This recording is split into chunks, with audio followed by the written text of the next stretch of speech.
Hello. Hi, I'm Jeremy. Hey, that's Jeremy. Thank you. Hi, I'm Laura Bell. I'm Ryan Pop. He's breathtaking. I'm God Cannon. I'm Brian Paul. I'm Rody. I'm Nick Milo. I'm Amanda B. I'm Des. Delirium Drew. Hack. The Game Cat. Skyson. Fistmopia.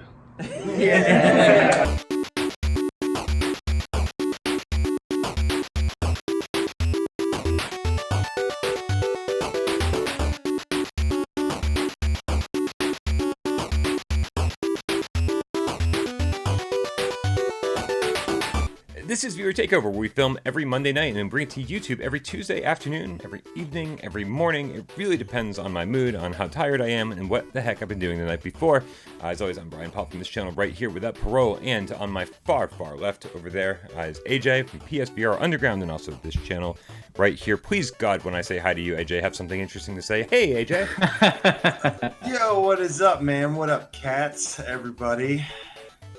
Okay, I'll take that as a no. And then in the middle, Yeah, we got Dave from Dave Station VR. I got something interesting to say. You were talking about what you did the day before, how much sleep you got, how you're feeling. Yeah. We just got off of this GameCat meetup, and I think we're all a little bit worn out.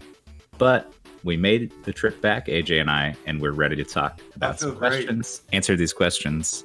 Yeah, I had a 2-hour nap on the plane. There's a lot of people we need to thank first, and the first people we want to thank are, well, let's be fair, every single person that contributed to that unbelievable viewer takeover introduction at the Worcester Fencing Club at the pre-GameCat meetup on the 18th, the night of Friday night, the 18th. Unbelievable. So many people took part in making that video happen. That's my favorite intro I've ever seen, honestly, because, I don't know, so many people were there. Because the ending. Because of the ending. Was it the fist bump to you? Fist bump to you, Geisen. Very nice, very nice. But yeah, putting faces to all those names was incredible, and getting that viewer takeover intro out of it was even better.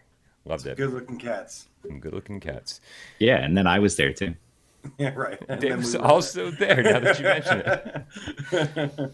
Yeah, so listen, if you want to introduce next week's viewer takeover, I think we might have one in the queue, but send it anyway to withoutparole@gmail.com. Keep it short, keep it simple, keep it sexy. Make sure it fits in the inbox because it's a Gmail account. Low resolution if necessary. If not, just chop it down because it was probably too long anyway. Thank you very much to everybody involved in this week's viewer takeover. But we also want to thank the people who keep this channel running, the people who went to patreon.com/withoutparole. Games. It's these people down here. They're the people giving us $1 or more every single month. And not only do they get their name on this illustrious list down here, but they also get an episode of The Litter Box every single week, which is just usually me and Jeremy screwing around, talking about whatever we feel like. Honestly, not very frequently PSVR related. It's just a way for us to hang out and chit chat. Jeremy's a very interesting dude to listen to. Well, the weirdest thing, and I feel like this viewer takeover is going to go extra long because we have things to say about people like Jeremy. Like, because I've met Jeremy now. He's going to watch this, so keep it in mind. Well, I'm not saying negative at all. He was a great guy. And I feel like when I watched that Why We Love, I felt like I was hanging out with Jeremy again. It was like a nice feeling. I was like, oh, Jeremy, so cool. I know that guy. He's such an awesome guy to be around. One of the nicest guys. He just makes me so happy. Yeah. We also had a special episode this week where me, Brian, and Dave Station all sat down and discussed, this whole trip from leaving on the planes to leaving back home. All my bags are packed. I'm ready to go. And it was pretty cool. But that's not the only people we want to thank now, is it, Brian? No, AJ. Who else do we want to thank? We want to thank these amazing people that followed Beauty and the Decay's lead and changed their name to something GameCat adjacent. Wow. And of course, guys, don't forget, you can change your name. You can support us several different ways. Just one other way to build the GameCat army is to change your name to something GameCat, something GameCat, something, whatever you want to do. And this week, we only have one, but boy, oh boy, is it a special one. Somebody that was actually at the GameCat meetup, and that's going to be Aceville, the harmonious attack cat. Yeah. Oh my God. Aceville was so cool to meet. I loved hanging out with Aceville. Was amazing. I love this dude. I'd never even seen him before, and as soon as I heard he was there, I walked up to him and gave him the biggest hug in the world, and was just like, there he is. Like, also, tallest motherfucker in the world. Yeah, he's so really tall. I thought you guys were tall. He's very tall. Yeah. But sweetest guy in the world, man. And he's just always been such an amazing supporter. And look, he just doesn't ever let off the gas. Here he is again. Absolutely, and of course, there's a little inside information in the name of his game cat name change. His cat's name is Harmony, so he managed to include Harmony's name into his game cat name. I like Very awesome. cool. Very cool. And I think Nice. Phil. I think we have a lot of stray cats. We have a lot of game dogs. We have a lot of people who have sort of done their own thing. Game cat extraordinaires. Like the different little sects of game cats. And I think Aceville is the first attack cat we have, which is awesome. Yeah, I like that. I like that. I feel like a lot of people should follow suit with that because attack cats are definitely the leaders of the pack. The thing that I think everybody should do is become the underground Dave Station game cat, or is that what it is? Bob Zarkov? Yeah. That's my favorite name in the world. Bob Zarkov, once again, thank you, sir. You did such a... I wonder why he's your favorite. Are we Skynet, supposed the to- T800 Game Cat is up there too. There's so many good ones. Just be creative with it. Be yourself, most importantly, and have fun with it. And yeah, don't hold anything back. Just put a cat in there, and you'll be Just good to put a go. cat in there. It's like when you make a pie. Just put a cat in there. Sure. Did that not make sense? I don't I'm trust really you. tired. You told me about how much you wanted to get a kitten, and now I don't trust you to own a cat. Every week you're going to be If you're waiting and be gonna- like, put the cat in front of the camera as proof that he's still here. Brian, Yeah, pretty much. Yes. Let's talk about questions. with Do you all wanna talk this about questions? housekeeping aside, what is the point of this show? The point of this show is to answer viewers' questions, viewer comments, and the way that you ask those are by going either to our Discord, which you should be clicking the link in the description below to join our Discord, because that's where we hang out like 24/7, and you can leave your viewer takeover question in the hashtag viewer takeover channel. Or, alternatively, you can just go into the comment section and leave a hashtag viewer takeover, all one word, with your question or comment there, and we'll do our best to track them down. Also, if you change your name to GameCat, leave hashtag GameCat in the comments somewhere so we can track you down nice and easy and give you a shout out in next week's show. Sorry, dude, it doesn't help you grow your channel. You're just doing it because you love us almost as much as we love you. Yeah.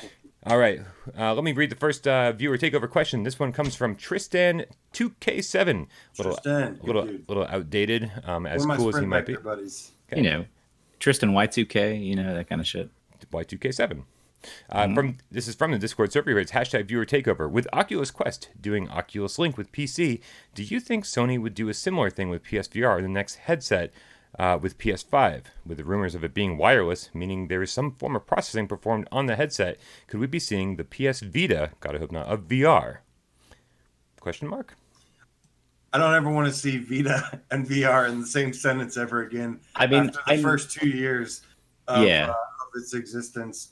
But I mean, the clear-cut answer to me is yes, absolutely. There's been speculation of that the next headset from Sony is going to be wireless, and obviously, if you do that, it's going to require it to be heavier. It's going to lose processing power. So they've said multiple times that they want to keep this thing light. So the real question is it going to be USB Type C? Because I would think as of right now, yes, and especially by then it could be cheaper. But there could be a better cable. I mean, could be 2 years from now. And every 2 years, there's a new cable you're using to charge your cell phone or charge your devices with. So for me, the real question is, what is the cable going to be? But I do think it's going to be a detachable cable it'll, of course, have less performance, graphic fidelity and stuff, but it'll be wireless. I am in the mindset of I don't think they'll release a wireless only headset that you can also plug in to your PS5 to play a better version of games, because that's sort of a PC thing. And PS5 is probably just going to have a thing that either is wireless and works exactly the way it should, or has cable and works exactly the way it should. Bluetooth. I don't think there'll be a thing where you can play games wirelessly if you want to, and then also plug it in if you want a better performance. I really don't see Sony doing that, but who knows, honestly. I don't picture it being the same thing as the Oculus Link. Yeah, I see the Quest and the Switch out there doing. They're cool, and they have a good reputation because they're doing something.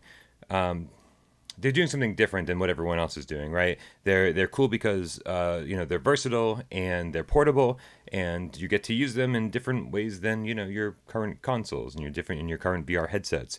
I don't think Sony is interested in that, personally.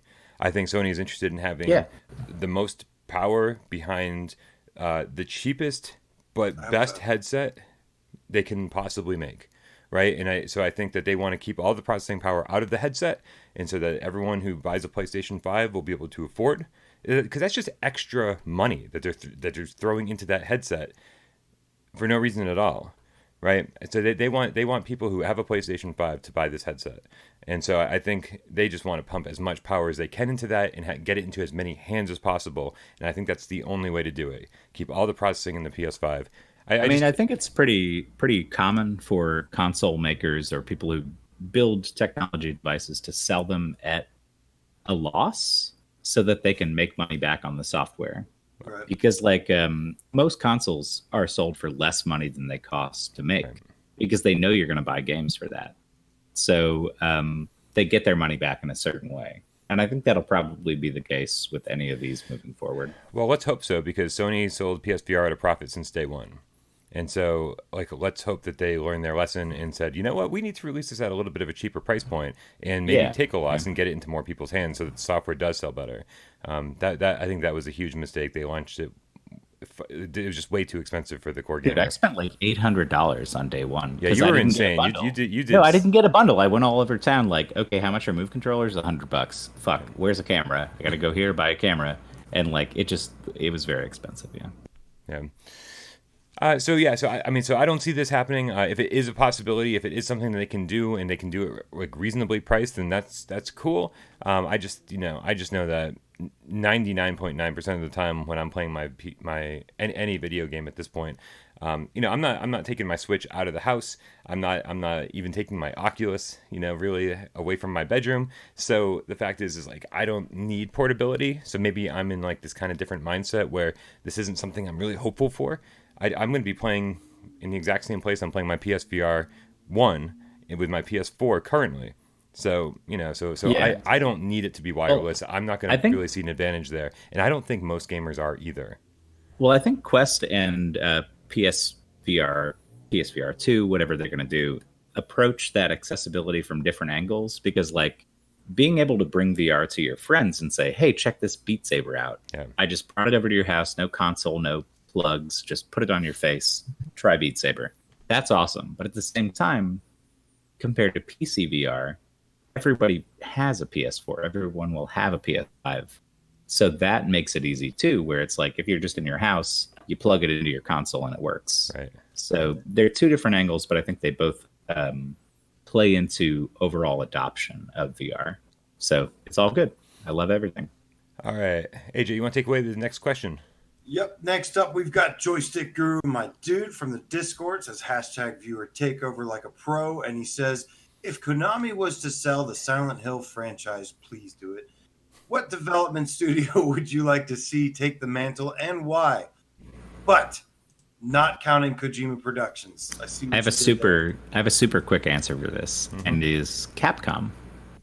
Why is that? They made the best horror game in VR for PS4, Resident Evil.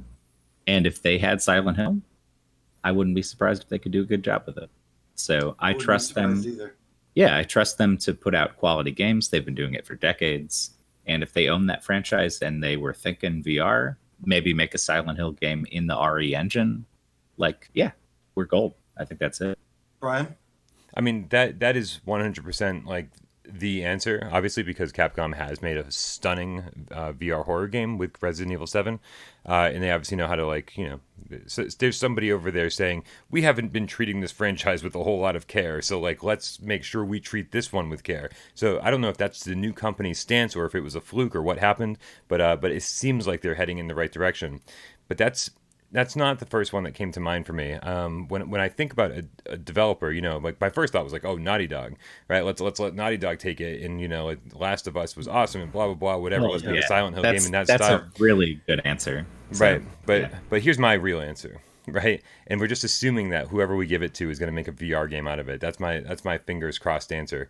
It's Tango Gameworks. They made. What are you talking about? Oh, they made The Evil Within. Evil Within. Okay. Yeah. So, Tango Gameworks, I figure, that the Evil Within was so good, and I was like, oh, this is sort of like a return to form for survival horror, and it definitely. That is the guy who created Resident Evil originally. It is right? Shinji Mikami, yeah. Yeah, that's what I thought. Okay, Yeah, so but, that. But he's good had hands. sort of like a, sort of a spotty track record as far as like, working outside of Capcom. Some of the stuff has been great and some of it's been okay. Even Evil Within wasn't, awesome from beginning to end. But I really liked some of the stuff he was doing, and I really thought that kind of oozed a Silent Hill feel more than like Resident Evil 7 did. And so I'd really like to see his take on the franchise, especially in VR. I really liked Dave's answer with Capcom, especially since Capcom has been on the rise for several years now. There was a long time, maybe 5-10 years ago, where Capcom was not doing so hot, and they weren't making some of the best games. And they've really come back in the last couple of years in full force, and really lots of respect to them. Also love that. Big fan of Evil Within with Tango Gameworks. They do something very similar. So they've already got one foot in the door. I'm going to have possibly the weakest answer, but it's just something different, which I am happy about. And that's going to be Steel Wool Studios. And the reason is they have remade, they've been doing pretty well with like remakes and stuff. Obviously, the biggest one being Five Nights at Freddy's VR Help Wanted. Now, from a gameplay perspective, obviously it'd be completely different, but yeah. They've proven to me that they can make they can take an IP that exists and make a really polished version of it. They've already got most of the ideas already done. So that would be my answer. And I think actually Quar, even though that game wasn't very good, I don't know if that was theirs or if they remade it or whatnot. But yeah, that aside, the reason is because Five Nights at Freddy's VR, I would want to see Steel Wool Studios take it over and make it. Interesting. I hope the RE engine is for sale if that was the case, because I don't know how the Five Nights engine or anything that Steel Wool has done so far would work with that. But man, so I don't know what Capcom is doing over there with that RE engine. They need to be licensing that thing out, man. And like letting just selling it to every single VR developer out there who wants to make a quality game, because whatever they're doing over there is fucking magic. Yeah. All right, Dave, why don't you take the next question away? All right. This one is from Elvert on the Discord, who says, #viewer takeover like pro. What are some good games with the 3D rudder? Oh, God, this question. I like that you couldn't finish the question without laughing. No. I couldn't. What are some good games with the 3D rudder? I noticed there are some games on sale, and I want to know what you guys think I should get. Parentheses, I have Immortal Legacy. Yeah. So I'm going to let other people answer this for now. I mean, personally, I think you should sell your 3D rudder and buy some games. I know I've harped on and on for a while about how much I dislike the 3D rudder, but I actively dislike it. I think it's the only thing that I've ever used that's ever made me motion sick. I do not think it's as precise as any controller out there. That every single other controller I've ever used is more precise than the 3D rudder. I also don't like that I can't use it while sitting on my couch because my couch sits too low, so I have to drag a chair in. I also don't like that I can't shove it under my couch when I'm not using it because it's just a little too high. Pretty much anything I can think of. All games don't support it. That's my little 3D rudder rant. That being said, if it doesn't make you sick and you do enjoy it, then I'm going to let you guys answer this question because I don't have any input. I've got two games that come to mind. I thought Elvert actually asked me before. He said, am I still using the 3D rudder and would I recommend it? And to be honest with you, I had said no and no, because right now there's not enough games that support it. And then it's a little bit expensive for what it is. If it was like a $20, $30 peripheral, that would make sense to me. But the truth is, people don't even buy aims. Not everybody has an aim controller yet. Not everybody has, move controllers yet. And those are like, you have to have those first. That being said, I do have two games, if you already went out and got one, that I can recommend. And the first one is going to be Scraper, First Strike. And this game has you from the get-go sitting in a chair, and you've got all these levers that you have to pull and everything. It's a pretty neat game. Definitely not a perfect game by any means, but has plenty of cool things to do. And I actually think it is the game that benefits the most from the rudder, because you have you even look down in this game and you've got your foot on pedals. So the immersion is there, the gameplay is enhanced, and that would be the number one pick. The other pick would be Beat Blaster by Ivanovich Games, and the reason is that's just when I played that game, I had the best experience with that game. I know, Dave, you're not maybe the biggest fan of that game, but when I was playing that game, I had the best experience with the 3D rudder. I thought it actually made that game better, and the reason is it's kind of like surfing through a rhythm game on a little hoverboard. And that's why anything that makes that game better, I guess, is a good thing. I will say didn't like best Blaster. experience. I liked Beat Blaster, but I only liked know it. You guys both did. Yeah. But I only liked it. But no, but like there's so many ways to not enjoy that game. Like, the different movement settings, the different peripherals you can use to shoot with. It's the only way I actually liked that game was by not using the 3D rudder and only using the dual move controllers. I didn't really enjoy using the aim or the dual shock for that one, or the there's two different ways to move your head, and I only liked one of those. So man, it's like a lot of the options were just crossed off right from the get go for me. Yeah. I'm going to say he mentioned that he has Immortal Legacy, and I'm going to kind of tie Honor and Duty in with this statement. I don't. One of the things I hate about the 3D rudder is that a lot of the games I like to play that the 3D rudder supports actually are games that would have you standing and then kind of ducking behind cover. And even Immortal Legacy, there's like a whole section with laser sights that are connected to like C4, motion sensors. And so part of the fun of that is holding down the move button to walk and then kind of ducking and moving to make sure you don't activate those. It's a trophy too. It's a trophy, and you don't get to do that from a seated position. It actually makes no sense to play it from a seated position. Same for not my game of choice with the rudder. No, definitely not. In Honor and Duty, I feel the same way. That's the kind of thing you want to like crouch behind. Sometimes blind firing from behind crates and stuff like that. I don't want to be sitting and having my feet on some kind of peripheral while I'm doing that. I had a lot more fun with that game running and jumping over fences and shooting people than I did crouching. It's an arcade shooter to me. I didn't really. I can see some situations where you would want to hide behind cover. That's not a cover fire.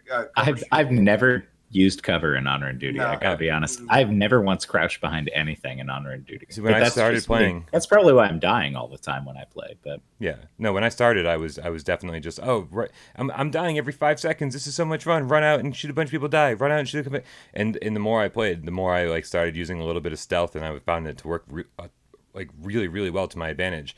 So next time you guys jump in, give it a shot, and maybe you'll be better. Maybe the enemies won't be capturing your control point so often. Regardless, at least I get to hear you say it. You know what I mean? The enemies are capturing your control point. And the last question, of course, for the week comes from Orseek. From France? He says or seek. He spells it out for you. No, I know, but that's why I like to say it multiple times, because he says it, then he says it, and then I say it, and I say it. He says it. We all say it together. The Game Cat from Discord. Ooh, all from Discord this month, this week, this year. Hashtag Viewer Takeover. Any bet on PS5 VR launch titles? You're damn right. I've got 4 right off the bat. Ooh, holy shit! All right, well, let's go, AJ. Why don't you go? Because if you got all mine, then I won't have to say anything. I'll just piggyback on yours. I'll be like, yeah, that was a really good idea. All right, so I'll just name the game, yeah, and then you guys give me your 2 cents. Astrobot 2. No, you don't think that's going to be a launch title? Not a launch title. No. So the reason I thought that is because. And yeah, maybe not a launch title. I definitely see there being another one or another platformer at the very least by that studio. I thought you guys were going to say something else instead of just go, no. Oh, yeah. Okay. Sorry. Let me have a discussion about it. Let me repeat the thing I already said. I feel like a Asobi team over there, unless Sony tells them otherwise, will want to really stretch their legs. I feel like they did a lot with the first Astrobot rescue mission. Right. And I feel like, I always reference Naughty Dog and how they, on PlayStation 1, they did Crash Bandicoot, and they evolved, and they did Jak and Dexter with bigger open worlds, and they evolved and did, Uncharted. And I was like, I feel like development teams that are given, the Sony backing to kind of like, hey, go do the best thing you can do. I think very few of them want to retread the same ground when it comes to going to the next console generation. And what most teams do when it comes to Sony IPs is they hand off that IP to a smaller dev team and go, you guys go make Astrobot 2. We're going to go forge ahead and do something bigger and more experimental. So I think Astrobot 2 might be further off than we think it is, but I do think that Asobi team is probably working on something a little bit more intricate than a straightforward platformer. Well, and the thing that also kind of reinforces that for me is that when you read about that like Wired article where they had the PS5 demo, they said that all the stuff that with the haptic PS5 controller was designed by the people who made Astrobot. And so that leads me to believe that they are working on something that might be different, but will probably be near PS5 launch because they're demoing stuff to get people excited about PS5 using that team. Yeah. So they're probably working on something, and I wouldn't be surprised at all if it supported VR, but I don't know if it's Astrobot 2. And I'm kind of excited about the possibilities of something different from them too. Like, I want to see what they can come up with. Yeah, no, if it's Astrobot 2, I'll be thrilled. I'll be like, cool, more Astrobot. Well, That's awesome. yeah. Right. Dave had the answer I was kind of fishing for, which was that relating to that Wired article where it talked about, the resistance in water, the resistance on sand. And I know you guys, when you were talking about marbles, you said you weren't crazy about how there's a snow area and it had the candy canes and stuff. And then, the different areas. I've always liked that, though, the variety. And I've always come to expect by this time there be a lava level, a sand level. No. We have no we problem. agree with you. We have no problem with variety. It's just that there were candy canes in the fucking snow level. Like, if you play Donkey Kong Country and you go to the snow level, there's no candy canes in that place. It's just a wintry level. Okay, exactly. So that was specifically. Give me an avalanche. Give me something snowy and stormy and make it hard to see because there's like snow flying in my face. But don't give me candy canes in Santa's workshop. I can totally respect that. I can totally respect that. Gex did that too. But so I think Croc did that too. All the garbage PlayStation 1 platformers that aren't nearly as good as Marvel's. AJ loves Croc though. AJ loves Croc. I know, that's why I like Croc too. I'm just making fun of AJ. You're needling him. So let me go ahead and go to another one, and that's going to be maybe a year or two ago, we had Impulse Gear say we're hiring for a new game that we're going to be making. It's going to blow everybody's mind. And that was, I think, 2 years ago. I think that was like the end of 2018 or 2017. It was around the end of Evangelion. But anyways, I don't know when Shinji stood over the hospital bed and I have no idea what that means. But it's disgusting, AJ. You don't want to know. I think I'm really hoping that we get Impulse Gear's next game, and I also really hope that it's going to be Farpoint 2 at launch. Yeah, at launch. I'm okay with that. I think that's totally a possibility. I think they could totally pull that off. Just going by off of what they were saying in that tweet like a year ago, whatever. Yeah. The only thing that would keep me from believing that is by going back and checking the dates on all of their all the patches and all the updates they did for Farpoint 1. Like when they added the 2-player co-op, when they added the 1v1 PvP mode, when they added all the extra missions, like and then the upgrade system for the guns. How long has it been since that? Because man, like I feel like that was like the entire team going, we're not done with this game. We still have more to go. That wasn't just a couple people on the team going, we're pushing out a patch here and there. I feel like those were big improvements. So the thing that you keep saying with these so far, 2 out of 4 are sequels, and I think. Honestly, I don't know if Farpoint 1 has enough of a name recognition or like a strong kind of lineage to make Farpoint 2 an exciting launch title for people who never played PSVR on a PS4. I think if you came out and you said, hey, here's a sequel to a game that most of you guys never ever played, you don't know anything about, but it's by the same team and it's going to be cool. But it comes with Farpoint 1. I'm just saying, I think, like you said, with Astrobot, it might be better to create a new IP that's exciting, that people haven't seen before with the same team, and bring their expertise into something that is optimized for PS5 and is awesome. So I'm not gonna disagree with that. What I am gonna say is that whether it be a sequel is just what I want personally, but I could totally see them making a new IP. The tweet itself is from April 5th, 2018, and it says, we're looking for a few veteran game devs to work on a new project at Impulse Gear. Impulse Gear is redefining what a AAA VR game can be, Join us in creating the future of interactive entertainment. And that's the tweet I was referring to.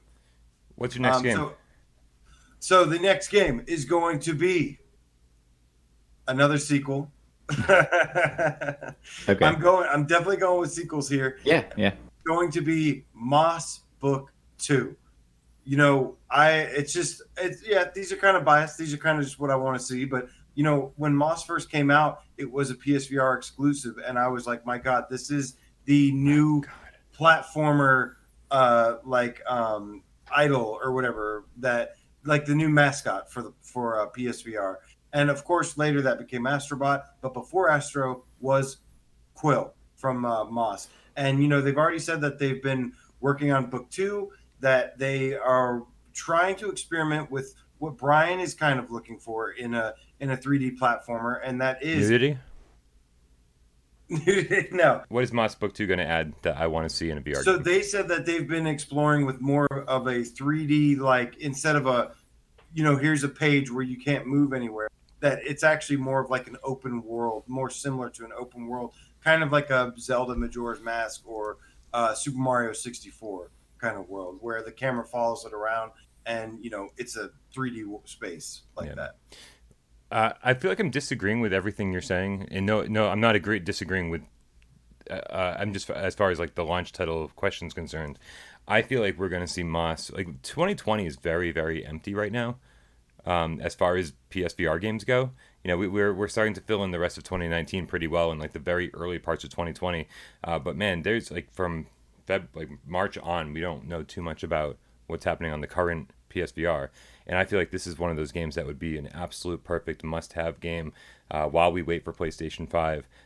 I would be floored if Polyarc doesn't get this out to the current gen headsets before PS5 launches. That's just an estimate. But Yeah, I feel like I'm just disagreeing for the fun of it at this point. Though I don't really know. No, it sounds right. It sounds right. Yeah, sure. Where I disagree with is that it took them like 2 or 3 years to make Moss Book 1, and that was like a 4-hour game. It took them that long to develop an engine and then create the game on top of it. I'm going to say that they have the assets. Yeah. They have the animations for Quill already built. Like they can just reuse a lot of that stuff in a new environment, and they just have to build environments and new enemies and a new storyline, and that's Book 2. Yeah, I don't think they don't really have to reinvent the wheel. It would be nice if they added some of those things that you're talking about and made that would go areas against more what expansive. they said that they were. Yeah, that would kind of go against what they were saying, but Well, I mean, you can modify game engines and like modify certain things to allow for those. And the DLC kind of did that in a way where it kind of lets you go into a door that took you to a new area that went into other areas. So yeah, in a way, kind of right. I will say I will be a little disappointed with Moss Book 2 if it is exactly the same format as Moss Book 1. If it is just, the screen fades to black, opens up, here's your new area. You leave that door, screen fades to black, opens up in a new area. Yeah. I love the storybook motif, but I think they can do more with it. Holding Quill's ears. And then I got a Quill up here. Hey Quill, what's going on? Hey Quill. Hey, who's your lucky I didn't steal that. And then what's your last game? You said you had 4, right? Yes, and this is another one you guys are going to disagree with. Don't say that before you say it. Let's just skip it. Know what we're going to say. If you think we're going to disagree, just skip it. I do. No, I want to hear it though. I want to hear it. I was kidding. What is it? Gran Turismo 7. I think Gran Turismo is one of the ones I was thinking of. I don't know if it'll be 7 or if it'll be a re-released version of 6. Like they just, or is it Sport? Whatever it's called. Yeah, right. That's optimized for the PS5 and has stuff like online racing modes, full on, like cool, Drive Club or Dirt Rally style. Because Gran Turismo has always been a flagship game for Sony, and to launch a new console with even a much improved version of that as far as the VR goes would be really cool. I don't know if that's going to be a 7 because they're still pretty close to Sport. To develop a whole Gran Turismo game probably takes a long time. Right. And I don't think they'll have a fresh one. That's why I was thinking you would disagree, is because the development time of a new one, for sure. But no, but I think that would be an amazing launch title. I mean, if you just call it Gran Turismo Sport V2, or something like that, to say this is just the big next version of this game that you've already been playing, that does actually have all these features. For that, to be honest with you. Well, they say that, you sell it for $40, and you say if you already have the original version, it's like a $10 upgrade fee or something. Yeah. There's so many ways to do it properly where there is no backlash, but then you get a ton of new adopters that get into the game. I would absolutely, if I didn't own Gran Turismo 7, I would absolutely buy it day one, even if it was the old version, because the reason that most people stayed away from it, as far as our audience is concerned, is because of the limited PSVR mode, and being able to race against a grid of like 7 other real racers would be like unbelievable. And suddenly I'm like way into this game where I wasn't at all before. Yeah. The hard part about this question for me, mine's quick. So it's hard to say for me because like we're talking about sequels and re-releases of stuff, but I think with a launch title, you want to have something fresh that people can get excited about that we've not even conceived of yet. We have no information about it. They're keeping it under wraps. Like, I mean, if they said, say, for instance, like, oh, Ghost of Tsushima is VR supported on PS5, I would flip my shit. Like, there are some things they could still reveal, but I wonder if it's going to be something we've never heard of before. I feel like that's probably the case. Because with these games that already exist on PSVR, there isn't that much of a fan base already to get people excited. Like, so for instance, when you say Farpoint 2, like we talked about earlier, does that get people pumped to buy a PS5 if they never played the first Farpoint? Does that make them want to play VR? I don't think it does. So I think they're going to angle for something that's a little more fresh, a little newer, and really utilizes the PS5 in a way we haven't seen on PS4. And we probably have no clue what it's going to be, honestly. I'm betting there's going to be a bunch of those titles. When PlayStation VR 1 launched, we had a slew of games that no one had ever heard of, right? I mean, like with Static and Headmaster, like what the heck are those games, And they turned out to be really amazing and really fun. I think we're going to see a whole lot of those from indie developers all over again. But I also think the ones I had on my list were ones that like we were just waiting all this generation for, and it sort of just never happened. Obviously, the easy answer is Fallout 4. Be like, hey, Bethesda, they were probably working on it on the current gen PSVR and PS4, and as far as in my hypothesis was that, or my theory was that they'd been working on it and they just couldn't make it happen or couldn't make it the game that they wanted. So why not hold off till next gen? People will absolutely buy it. And then obviously, Subnautica didn't make it either. And I feel like that's, there's a VR version on PC already. They could port that over, power the PlayStation 5, would make it a nice seamless experience. And then the last one that I really, really want, that was supposed to be a PSVR title, and I think it's still in early access, but they've pretty much dismissed the whole idea of PlayStation VR at this point, is Visage. That crowdfunded horror title. It looks really, really good. And the only way I want to play it is in VR. So hopefully it'll be a PS5 VR launch title. I think honestly, there is more of a market for remastering, re-releasing whatever than a sequel to a kind of a niche VR game. Yeah. So if we saw like Crash Bandicoot VR or something like that, Crash Team Racing VR, I wouldn't be surprised because that is sort of the way the market's going these days. People are into these updated versions of games they're used to. And if VR becomes the HD remaster of the market, that would be awesome. So if we see something like original Last of Us in VR, like that sort of stuff. So you think we're more likely to get that? First of all, Brian, I'm a little disappointed you didn't say Resident Evil 8. Secondly, I don't think it's gonna be a launch title. You think that they're more likely to remaster some of these games with VR support than make sequels? Based on the market. No, based on the market. So tell me this: if you're selling a PS5 to a guy who's never played VR before and he's going to buy a VR headset, I understood your point. Does he care about Farpoint 2 or does he care about Crash Team Racing VR? Like there's a difference there, and they're tapping into nostalgia and this interest in remasters that's been a huge thing in the past few years. And I would not be surprised if we started to see that in VR as well, because it makes money and people like it. To me, Farpoint doesn't have as much nostalgia, obviously, as Crash Team Racing. Well, it has no market recognition. Nobody fucking knows who Farpoint is if you don't have a VR headset already. So, No, don't anyone think- who doesn't own a PSVR has no clue what Farpoint is. But everyone knows who Spyro is. Everyone knows who. Like, there are IPs they could leverage as a launch title that are even existing versions of games just brought into VR. And that would be exciting enough for people to say, hey, I want to play this in VR. That looks cool to me because I love this franchise. And Farpoint just doesn't have that. A lot of these games that we're talking about sequels to just don't have that. So that's just my thoughts on it. I don't know. Right on. I think every single game that we brought up over the last 37 hours has been would be amazing PlayStation 5 launch titles. I think, but I was taking this as like less of things that we want and more of things that are possible and more of things that are likely. And so I want all of these games, and I want them all eventually, even if they're not launch titles. Looking forward to whatever next generation is bringing with it. So I really can't wait. All right, guys, that was a really, really long viewer takeover. So we got to get the ball rolling here. I got to get out of here and go.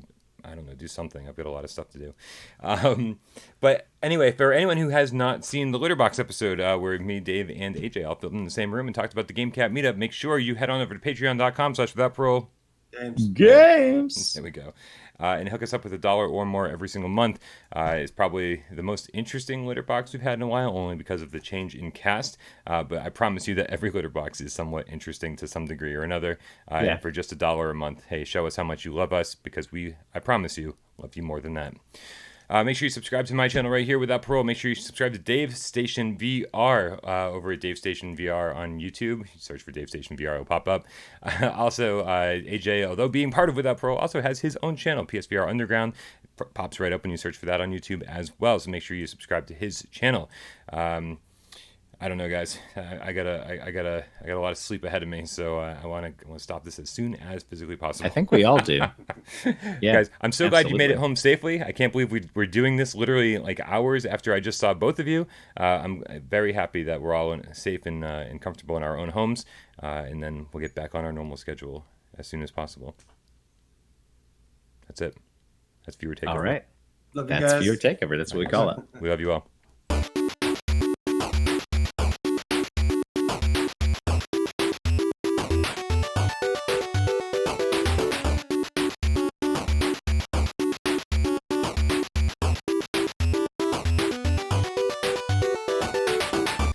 All right, whoa! I don't even know what to do with that. That was Don't edit it. Just post the whole thing. You have a Post the lot whole of thing. editing to do.